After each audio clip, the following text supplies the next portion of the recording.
Hey everybody, how you doing? I'm going to start this again because it needs to be said and put out there. Um, and so that's exactly what I'm going to make sure it gets done. Uh, Good Tuesday to you. And I started off by talking about how the Trump cuts are destroying America and that a lot of this is happening under your nose and our collective noses, and a lot of people don't even seem to be aware. It's like we're asleep at the wheel. First of all, these cuts are not saving our economy. They're not saving our society. They're not doing anything to make absolutely certain that we're better off. All right? If what they're doing instead is they're literally destroying our country from within. And our society, they're not doing anything. This is not a matter of Democrat or Republican. This is a matter of economic operational fact.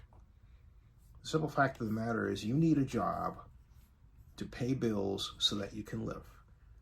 You need to realize that there are many, many people around who are in precisely the same predicament. In other words, they need to work. Some are fortunate enough to make a lot of money doing what they're doing, others not so much. But the bottom line is they work so that they can live. And under the idea that, well, this is going to help us and these are actions that are necessary and we have a large deficit, no one ever talks about our assets. Under those ideas, and they call themselves being conservative, which is a laugh, all right? But under those ideas, they then go and do what? They go and have taken massive, massive chunks of money via jobs for people like you and me out of our society at a scary clip, a clip so scary that I'm certain you have no idea the magnitude of what's being done here or how to look at it. And that's why I'm making this video, to talk to you right now, all right? Also, I'm gonna make one change here if I can. I'm gonna add a thumbnail that didn't get the first time I did this, everything froze. So I'm going to go back here and put this out there. Okay, so here, it's back. Good, information has been changed. Yeah, specifically the thumbnail, all right. Because I want this to be made clear that the Trump-Putin relationship is not helping America. And it is at the crux of this, all right? It is at the crux of this. And it has to be addressed and then stopped. We have to have the president stop taking these actions that destabilize America. It's already been reported that our economy shrank. And our economy shrank not because of Biden. Oh no, it shrank because of the cuts and layoffs and destabilizing actions that Donald Trump has done. That's why. Again, for those of you who say, well, what about the debt? I'll bet you credits Navy these beans, you don't know anything about our assets. America has $65 billion in assets. If you take a look at assets held by consumers, the number jumps to 113 trillion. I said 65 billion, I meant 65 trillion. The number jumps to $113 trillion. Trillion, okay? Trillion. That is a gigantically larger sum than the 34 trillion, 35 trillion, if you like, in debt we've racked up, okay? So for those of you who say, well, it's really measured with respect to gross domestic product. Okay, let's think about that. If it's measured with respect to gross domestic product, tell me, what are the components of the gross domestic product? Do you know? C plus I plus G. What's the C? The sea of consumers like you and me, people who go out, go to stores, buy what we need. We go to restaurants to eat what we want to eat. Sometimes we take that food home. Sometimes we go to the stores to bring the foodstuffs back so we can cook to make breakfast, lunch, or dinner. Sometimes we make that for our kids. Sometimes we teach our kids to cook. Some of us who don't even have kids think about how wonderful it would be to have kids so that you could teach them how to cook. And so all this is about living, okay? None of this has anything to do with any dire actions so bad that spending will cause America's economy to collapse. It's actually the reverse, folks. Because I asked you, what were the components of gross domestic product? You didn't answer. You could have written it. It's C, consumers, plus I, investment, plus G, government. And then NE, net exports. All right? The G is government. Government spending is a fueler of economic growth. I repeat, government spending is a fueler of economic growth. I'll repeat that again. Government spending is a fueler of economic growth. Think about that whenever you hear someone talk about cuts, as if these are things that need to be done, as if these are actions to be bragged about when they're not. Because they talk about the cuts, but they don't talk about the people. And then make stupid comments about, well, is that really a necessary job? Every job is necessary.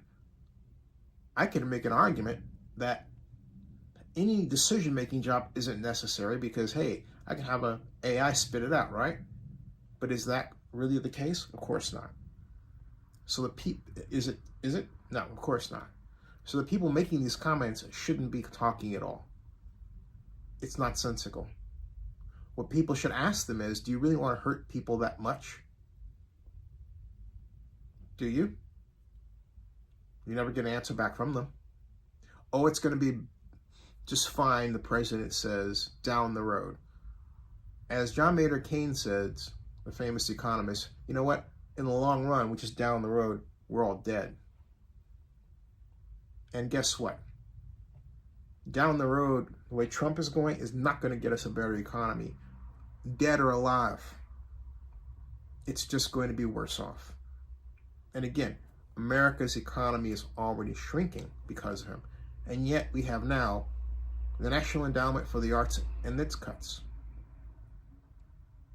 I mean, this is awful stuff. Trying to destroy American culture. Just to be provocative. It's not so much that Trump believes that these are unnecessary. He just wants to punish people. He just wants to have people beg to him and cry to him because it makes him feel powerful. This is a person who right up here is not right to be president of the United States. And yet he's president of the United States and we're allowing him to sit in that chair, literally, and mess up the country. All to pay back his friend Vladimir Putin, who gave him billions of dollars paying for the Miss Universe pageant in Moscow in 2014. And then a lot of them plotted how Donald Trump would run for president, how they would use social media to manipulate messages and divide Americans and get him elected. Everything about the 2016 election was about Trump being, well, Trump, divisive. So there was a guaranteed side that would vote for him. A guaranteed constituency ginned up by the idea that they wanted an old-fashioned guy who was white, who was basically playing like Bullworth, telling it like it is and all this sort of thing. No. Everyone knew that even if you didn't want to push the button that was the third rail of American politics, racism. Sure, you'd win elections here and there, but the price paid Dividing American society it was considered by even the most unreasonable people in the 60s too great a one to pay. Violence on television and all sorts of unspeakable actions that no one wanted any part of. So they didn't go around trying to manipulate the country. Everybody agreed that people like George Wallace were crackpots. Racists were crackpots. Racists are still crackpots. The trouble is that some people believe that crackpots should have a seat at the table. I happen to disagree. None of what they do has any connection with running a smooth and stable economy. And while these nincompoops are trying to divide us and doing a fairly good job, our competitor nations have, since the 70s, and most notably the 80s and the 90s, all of them mono-ethnic countries, save for England, which is part of the European Union, but England is our friend, so they don't count, have all decided to invade America with subsidies given to their businesses to allow them to produce goods and provide services at less than the cost to produce those goods and services. The Japanese were famous for doing this in the 70s, late 60s, early 70s, through the 80s and 90s, via the Ministry of International Trade and Industry and a unique government structure called the Kairitsu, where government leaders routinely become business leaders in Japan, like we drink water over here in America. And so the dollar flows are different. And so it's easy for Japan's government to cover the labor costs for its businesses, knowing that those actions would allow Japan to literally dump steel in the United States. Dump means sell the steel at below production cost. Dump the cars for sale in the United States at below what it costs to make them, so that they can flood the market with well-made but cheap cars, cheap in terms of dollar, not in terms of how they were made. And it was only a matter of time before Korea caught up and did. Remember those days, if you were old enough, when Hyundai became a name and you were like, what the heck is Hyundai? Now Hyundai is a household word. And so then Trump comes up and says, well, we have this imbalance. Yeah, created over 40 years of this action that I just described to you. Beautifully written and chronicled in a book called Meiji and Her Japanese Miracle, written by my late friend, the legendary Berkeley professor, and then he went to San Diego State, Chalmers Johnson. You got to get it on your bookshelf. Okay? I'm way ahead of you. And so what we didn't do is what we're not doing today. We didn't have targeted subsidies for businesses. We didn't have targeted subsidies for small businesses. We totally missed the boat with technology. Never occurred to us to say, hey, you know what? Maybe we should provide subsidies for American server farms so that the owners of those American server farms don't go and buy and create and spend money creating and buying the overseas equivalent. But hey, we didn't pay any attention to that. And so now the company I'm with, HostGator, had American employees in Houston, let go of those American employees, most of them, for their counterparts in India, less expensive. In the Philippines, less expensive. And I remember a fellow John told me, he was servicing my server. He said, Zenny, get used to this level of service, because when we are gone and we add Philippines, and India. You're not going to see this again. And he was right. The government, our government, could easily step in and provide special subsidies for server farms.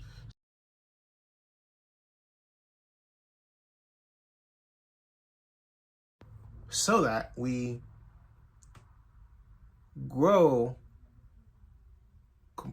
expertise in programming and knowledge regarding JavaScript, PHP, Ruby on Rails, and all of the components, the web components, programs that make up the platforms that we are on today, like this one. All right? We didn't do that. We could still do it, but we're so busy in this left-right thinking that we are totally disconnected as a society from how our economy actually works. Transactions, transactions necessary for us to live. That should be the number one focus and the only focus about what we do, folks. The rest is conversation. Because those transactions are the plumbing of our economic system. So what happens when the plumbing gets, clogged up? We call them supply chain disruptions, right? But here's the other question. Do we have an emergency device, if you will, to create separate supply chain systems? The answer is no. Why? Because we never thought about them and we're still not thinking about them. They just, happen. Okay? Which explains why we didn't have a proper government response to get out of the pandemic. Remember, this happened during Trump's first term. And Trump promised the cities of Las Vegas, among others, and the cities that had hospitality industries as a major part of their industrial function, that he would bail them out. That never happened. And boy, do we need it today. Because in place of bailout funding, do you know what those businesses did? They upped the ante on what you pay. Like high resort fees in Las Vegas at casinos, high and getting higher, right? They were high and getting higher to replace the money that they didn't make during the pandemic, because money that they needed in order to turn around, in order to turn around and improve their facilities, which had went into, states of disrepair during the pandemic period because they didn't have enough money, to maintain them. No one talks about stuff like that. And so now we have bridges that have collapsed, Baltimore, airports that have just simply went out and winked out of operation, Newark, for a time. All this is happening now because of expenditures we didn't make during the pandemic. And all that, during that time, we are sending money overseas. Do you realize there used to be a time, there was a time when we could count on defense spending to wind up in your backyard or mine, in your city or mine. That's right. 88% of our defense spending went to local economies in the United States. That's a fact. Now, you know where the majority is? You know where it goes now? Overseas. To make parts of, yes, American weaponry and American planes that only wind up being final assembled here. Still foreign parts. The idea that, hey, if you're going to make an airplane, you need to have all these American suppliers, around it, and the government needs to pay for that. All that's gone. We don't do that anymore. It's not that we can't. We got off our game. And the more diverse we became, the more we allowed the crackpots to take over that don't see the magic of the diversity, let alone the fact that, you know what, we're really all different. You want to know how different we are, folks? You are listening to me over there. I am over here. We're occupying different places in the same space and time. That means we see the world differently just by the fact that we are physically separate. Think about it. Okay? Everybody's going to see something differently. How do you overcome it? You talk about it. You say, hey, I saw this. What do you think? And then you find common ground. Hey, how about the Knicks beating the Celtics? Right? Wasn't that really crappy the way Shadur Sanders was treated by the NFL? Okay? So my point is, you find common ground by talking about it. That's what we're not doing. We have too many people living in despair behind computers, not talking to each other, getting the clicks. I'm talking to you, okay? But I'm not living in despair. This is ostensibly to get some money. But, you know, so my point is that you get the point.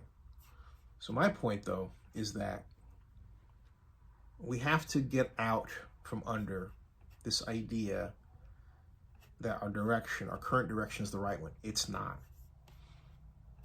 It's not. And then we have to get out from the idea that we can't do anything about it. We can.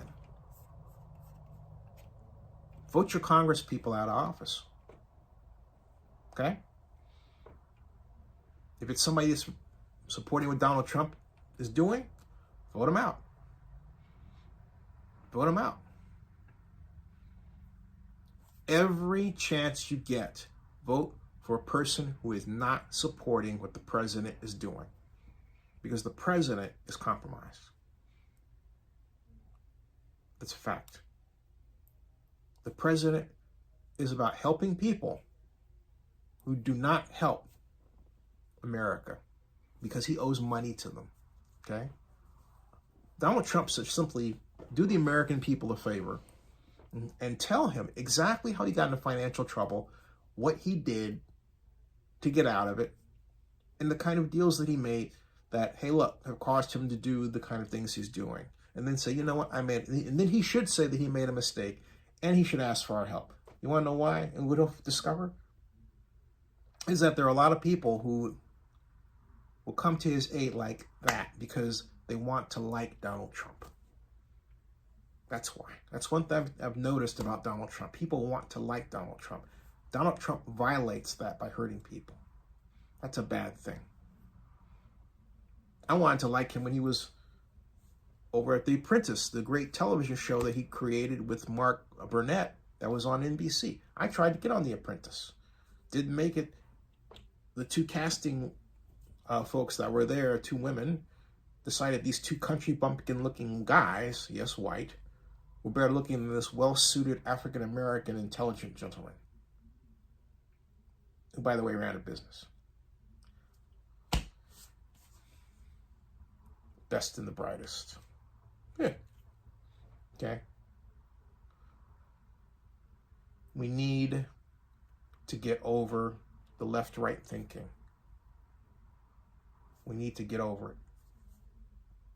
And we need our president to be the kind of president that I thought he was going to be when he was running. No, I didn't support him. I supported Hillary Clinton. But when and here's why. Because when Donald Trump came down the escalator to announce that he was running for president in 2015, I thought that he was going to announce that he was a champion of American small business and the small business owner. He would be the first politician for business, small business. Donald Trump did not do that. Donald Trump went racist, talked about Mexicans and all that stuff. And I made a video about what he said that was just searing because it was wrong and it was unexpected. And all of us who were fans of The Apprentice felt like we had our hearts ripped right out from our chests. It was wrong. I said that here to a gentleman, older white fellow, good 20 years older than me, at a gas station. Got into the conversation. We were talking about gas at the time, and there's gas shortages and everything. And he says, yeah, whatever happened? I thought he was supposed to be the president of business. I'm with you, and I'm Republican. Okay? Folks, America and Americans are closer than you realize. And if we are brought close, if we say, hey, look, we're going to create the Japanese miracle in America by bringing everybody together and then helping our businesses and subsidizing them, we will be number one again. Not with tariffs, but with subsidies. You say, how do we pay for the subsidies? Consumption tax. It's a consumption tax that is appropriately sized so that if you live in a low-income area, you're not feeling it in the store. You know? But if you're making goods at final assembly points, yeah, we have a consumption tax there, 2% here, 3% there. Hey, all of it adds up, and guess what? You get a lot of money out of it. And we can use that money to build our American lifestyle properly, to subsidize our firms, to allow American automobiles to be built here at quality and at cost. We can do it. And we can do it without putting the cost on the backs of the American people to where it's like, ouch, that hurts. So you would say, wait a minute, can we reduce the standard income tax? I think so. There are some people who believe we can do away with the income tax code if we went to a value-added tax. I happen to believe we need both, because we need to maintain our standard of living in order to maintain our togetherness. Okay? We cannot let that fall. That's been our secret sauce for so many decades, so many years. 200 years, American economic health has been the one thing that's kept us and our democracy intact. We've got to maintain it at all costs. All right? It's an imperative. So get Trump out by getting out the people around him. In other words, the midterm folks, the Republicans who are supporting him, that are enabling him. And then appeal to the president to find his better angels to help American small business by bringing our culture together and not separate. And tell him that he doesn't need to make Vladimir Putin happy. He needs to make the American people happy. And if he makes the American people happy, the American people will pay him so he can pay back Vladimir Putin. All right. I'll see you.